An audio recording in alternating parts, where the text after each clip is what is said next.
اعوذ باللہ من الشیطان الرجیم بسم اللہ الرحمن الرحیم۔ سیرہ کے اندر آج ہم دیکھیں گے مبارزت اور قتال۔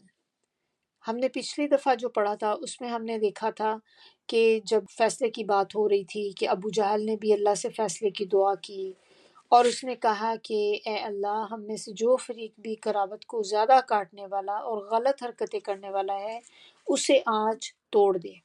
اے اللہ، ہم میں سے جو فریق تیرے نزدیک زیادہ محبوب، زیادہ پسندیدہ ہے، آج اس کی مدد فرما دے۔ تو اس کے بعد قریش کے 3 بہترین سوار، ایک عتبہ، شیبہ، فرزندان ربیعہ، یہ اس کے 2 بیٹے تھے، اور ولید بن عتبہ آگے بڑھے اور مسلمانوں کو دعوت دی، مبارزت کی۔ تو جواب میں انصار کے 3 جوان نکلے۔ مشرکین نے کہا، ہم اپنے چچیرے بھائیوں کو چاہتے ہیں۔ چنانچہ اب حضرت عبیدہ بن حارث، حمزہ اور علی رضی اللہ آگے بڑھے۔ حضرت حمزہ رضی اللہ نے شیبہ کو اور علی رضی اللہ نے ولید کو ٹھکانے لگا دیا۔ البتہ عبیدہ رضی اللہ جو تھے وہ اور عتبہ کے درمیان 2 ضربوں کا تبادلہ ہوا اور ایک نے دوسرے کو اچھی طرح زخمی کر دیا، لیکن اتنے میں حضرت علی اور حضرت حمزہ جو تھے وہ بھی اپنے اپنے شکار سے فارغ ہو کر عتبہ پر ٹوٹ پڑے اور اسے قتل کر کے حضرت عبیدہ کو اٹھا لائے۔ ان کا پاؤں کٹ گیا تھا، اس وجہ سے 4 یا 5 دن بعد مدینہ واپسی کے دوران صفرہ میں ان کا انتقال ہو گیا۔ مبارزت کا نتیجہ مشرکین کے لیے بہت ہی برا ثابت ہوا، چنانچہ وہ غصے سے بے قابو ہو کر مسلمانوں کی صفوں پر نہایت تندی کے ساتھ ٹوٹ پڑے اور مرد واحد کی طرح یکبارگی حملہ کر دیا۔ لیکن مسلمان اپنی جگہ جمے رہے، وہ اپنا دفاع کر رہے تھے اور احد احد کہہ رہے تھے۔ ادھر رسول اللہ صلی اللہ علیہ وسلم کو ایک جھپکی آئی، پھر آپ نے سر اٹھایا اور فرمایا، ابو بکر خوش ہو جاؤ، تمہارے پاس اللہ کی مدد آ گئی۔ یہ جبرائیل علیہ السلام ہیں، اپنے گھوڑے کی لگام تھامے آگے آگے چل رہے ہیں، ان کے جوڑوں پہ گرد و غبار ہے۔ اس دن اللہ تعالیٰ نے 1000 فرشتوں کے ذریعے سے مسلمانوں کی مدد کی۔ پھر رسول اللہ صلی اللہ علیہ وسلم زرہ پوش سپاہیانہ شان سے آگے بڑھے۔ اس وقت آپ یہ آیت تلاوت فرما رہے تھے کہ ان قریب یہ جتھا شکست کھا جائے گا اور پیٹھ پھیر کر بھاگے گا۔ پھر آپ صلی اللہ علیہ وسلم نے ایک مٹھی کنکریلی مٹی لی اور پھر انہوں نے چہرے بگڑ جائیں گے کہتے ہوئے مشرکین کے چہروں پہ دے ماری۔ اللہ کی قدرت کہ کوئی مشرک نہ بچا۔ اسی کے متعلق اللہ تعالیٰ فرماتے ہیں کہ جب آپ نے پھینکا تو در حقیقت وہ آپ نے نہیں پھینکا تھا، وہ اللہ نے پھینکا تھا۔ پھر رسول اللہ صلی اللہ علیہ وسلم نے مسلمانوں کو مشرکین پر حملے کا حکم اور جنگ کی ترغیب دیتے ہوئے فرمایا کہ چڑھ دوڑو۔ چنانچہ مسلمان جن کا جوش جہاد ابھی شباب پر تھا چڑھ دوڑے، اور ان کے جوش و خروش میں یہ دیکھ کر مزید تیزی آ گئی کہ رسول اللہ صلی اللہ علیہ وسلم بھی ان کے درمیان موجود ہیں اور سب سے آگے بڑھ کر لڑ رہے ہیں۔ چنانچہ وہ صفوں کی صفیں درہم برہم کرتے اور گردنیں کاٹنے لگے۔ وہ بھی مشرکین کی گردنیں مارتے اور جوڑوں پہ ضرب لگاتے جاتے تھے، چنانچہ آدمی کا سر کٹ کے گر جاتا اور پتہ نہ چلتا کہ کس نے مارا ہے، اور آدمی کا ہاتھ کٹ کے گر جاتا۔ یوں مشرکین پہ شکست نازل ہو گئی۔ انہوں نے راہ فرار اختیار کی اور مسلمانوں نے ان کو کھدیڑ دیا، کسی کو قتل کیا تو کسی کو قید کیا۔ ادھر مشرکین کی تائید میں اور مسلمانوں کے خلاف ان کو بھڑکانے کے لیے ابلیس بھی سراقہ بن مالک کی شکل میں حاضر تھا۔ جب اس نے فرشتے اور ان کی کاروائیاں دیکھی تو الٹے پاؤں پلٹ کر بھاگا اور اپنے آپ کو بحر احمر میں جا کر ڈال دیا، ریڈ سی میں۔ ابو جہل کا قتل۔ ابو جہل ایک ایسے گروہ میں تھا جنہوں نے اس کے گرد اپنی تلواروں اور نیزوں کی باڑ قائم کر رکھی تھی۔ ادھر مسلمانوں کی صف میں حضرت عبد الرحمن بن عوف، کہ ارد گرد 2 انصاری جوان تھے جن کی موجودگی سے وہ مطمئن تھے کہ اتنے میں ایک اپنے ساتھی سے چھپا کر ان سے کہا، چچا جان مجھے ابو جہل دکھا دیجئے۔ تو انہوں نے کہا کہ اسے کیا کرو گے؟ اس نے کہا کہ مجھے بتایا گیا ہے کہ وہ رسول اللہ صلی اللہ علیہ وسلم کو گالی دیتا ہے۔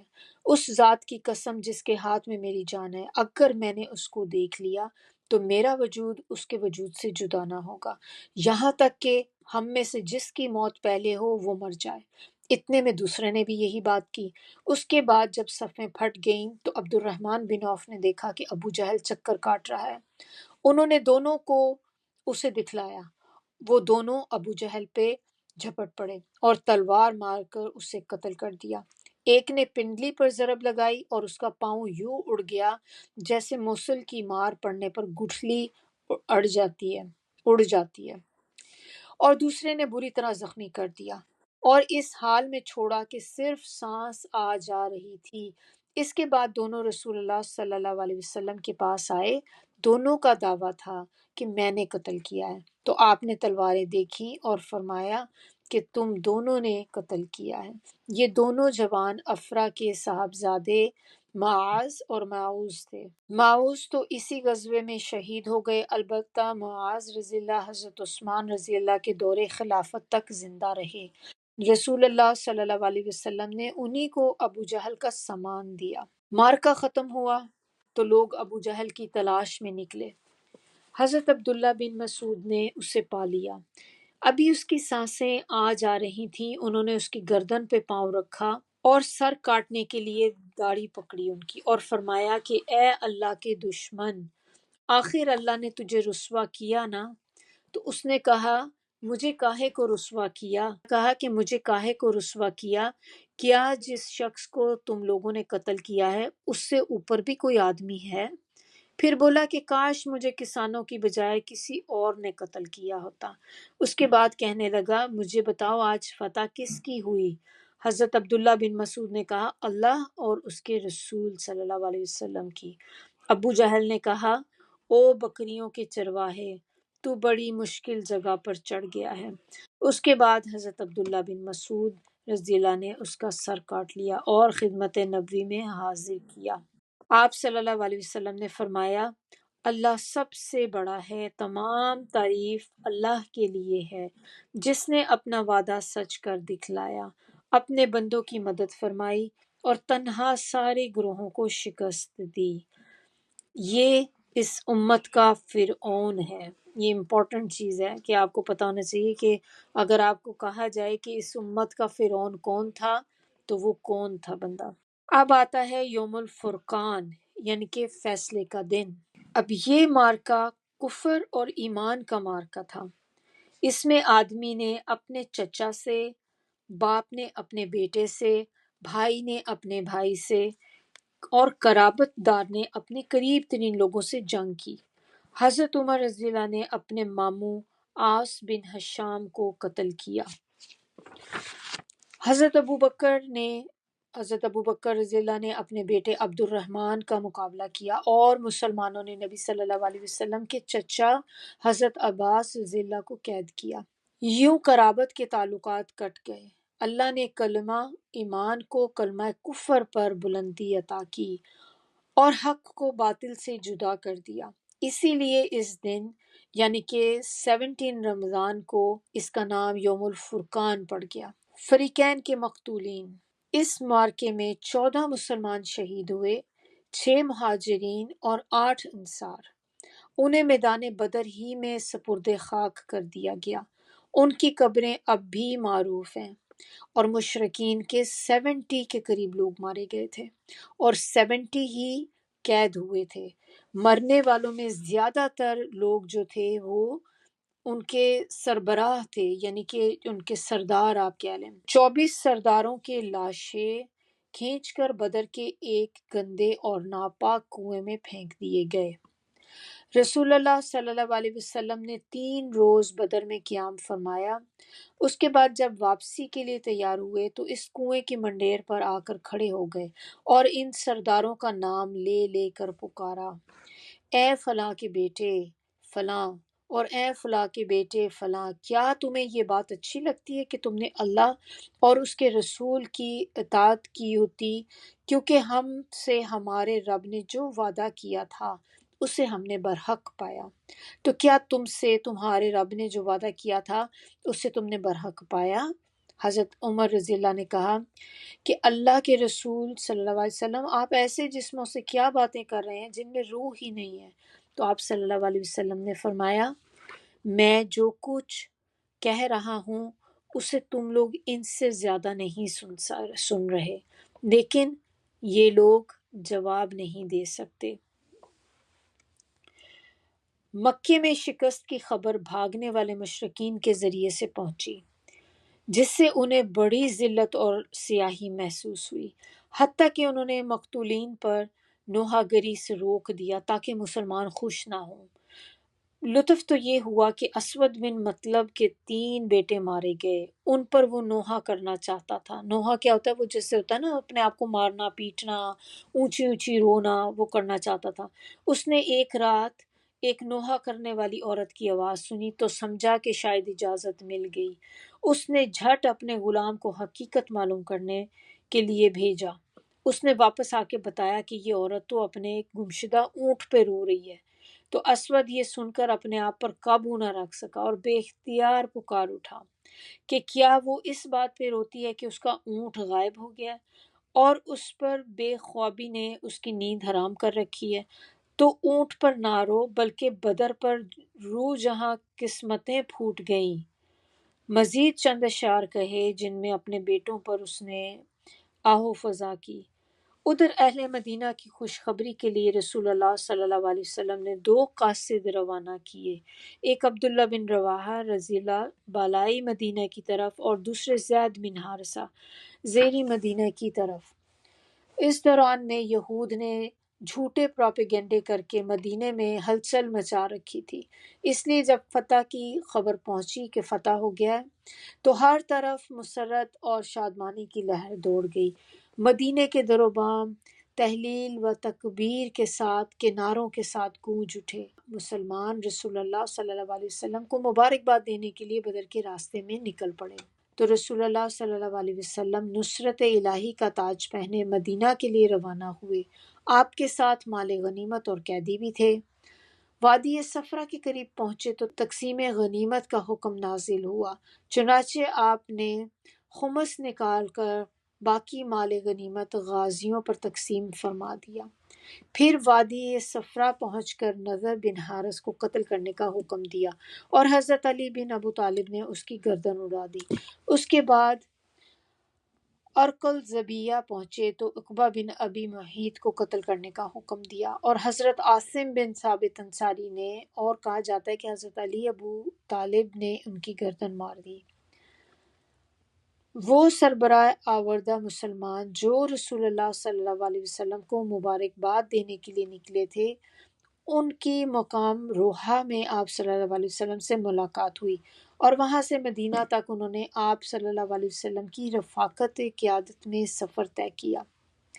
اس طرح آپ مدینے میں یوں منظر و منصور داخل ہوئے کہ ہر دشمن پر آپ کی دھاک بیٹھ چکی تھی اور اس کی وجہ سے بہت سے لوگ حلقہ بگوش اسلام بھی ہوئے۔ اسی موقع پر عبداللہ بن ابی اور اس کے ساتھیوں، عبداللہ بن ابی کون تھا؟ جس کے بارے میں کہتے ہیں نا کہ سردار تھا منافقین کا، سب سے جو منافقوں میں بھی سب سے جو برا تھا عبداللہ بن ابی تھا، اور اس کے ساتھیوں نے بھی دکھاوے کے لیے اسلام قبول کیا۔ اب جب رسول اللہ صلی اللہ علیہ وسلم مدینہ پہنچے تو آپ نے قیدیوں کے بارے میں مشورہ کیا۔ حضرت ابوبکر رضی اللہ نے فدیہ لینے کی رائے دی اور حضرت عمر کی رائے یہ تھی کہ انہیں قتل کر دیا جائے۔ تو رسول اللہ صلی اللہ علیہ وسلم نے فدیہ لینا طے کیا۔ یہ فدیہ 4000 سے 3000 اور کم از کم 1000 درہم تک تھا، اور ان قیدیوں میں سے جو لکھنا پڑھنا جانتے تھے ان کا فدیہ یہ قرار دیا گیا کہ وہ 10 مسلمان بچوں کو لکھنا پڑھنا سکھائیں گے۔ بعض قیدیوں پر احسان کیا گیا اور انہیں فدیہ لیے بغیر رہا کر دیا گیا۔ رسول اللہ صلی اللہ علیہ وسلم کی صاحبزادی حضرت زینب رضی اللہ نے اپنے شوہر ابو العاص کے فدیے میں جو مال بھیجا اس میں ایک ہار بھی شامل تھا۔ یہ ہار حضرت خدیجہ رضی اللہ کا تھا۔ انہوں نے حضرت زینب کو ابو العاص کے ساتھ رخصت کرتے وقت یہ ہار انہیں پہنایا تھا۔ تو جب آپ صلی اللہ علیہ وسلم نے اسے دیکھا تو آپ پہ رقت طاری ہو گئی۔ آپ نے صحابہ کرام سے اجازت چاہی کہ وہ ابو العاص کو بلا فدیہ چھوڑ دیں۔ صحابہ رضی اللہ نے ایسا ہی کیا، چنانچہ آپ صلی اللہ علیہ وسلم نے ابو عاص کو اس شرط پہ رہا کر دیا کہ وہ زینب بنت رسول کی راہ چھوڑ دیں گے۔ ابو العاص نے مکہ جا کر ان کا راستہ چھوڑ دیا اور وہ مدینہ ہجرت کر آئیں۔ نبی صلی اللہ علیہ وسلم جس وقت غزوہ بدر کے لیے تشریف لے گئے تھے، آپ صلی اللہ علیہ وسلم کی صاحبزادی حضرت رقیہ بیمار تھیں۔ وہ حضرت عثمان کے عقد میں تھیں، یعنی کہ ان کے ساتھ شادی ان کی ہوئی تھی، ان کی بیوی تھیں، لہٰذا آپ نے انہیں حکم دیا کہ ان کی تیمارداری کے لیے مدینہ ہی میں رہیں، تاہم انہیں بھی بدر میں حاضر ہونے والوں کا اجر اور حصہ ملے گا۔ اسامہ بن زید کو بھی ان کی تیمارداری کے لیے روک دیا۔ حضرت رقیہ آپ کی واپسی صلی اللہ علیہ وسلم کی واپسی سے پہلے ہی وفات پا گئیں۔ حضرت اسامہ بن زید رضی اللہ کا بیان ہے کہ ہمارے پاس فتح کی خوشخبری اس وقت پہنچی جب ہم رسول اللہ صلی اللہ علیہ وسلم کی صاحبزادی حضرت رقیہ پر مٹی برابر کر چکے تھے۔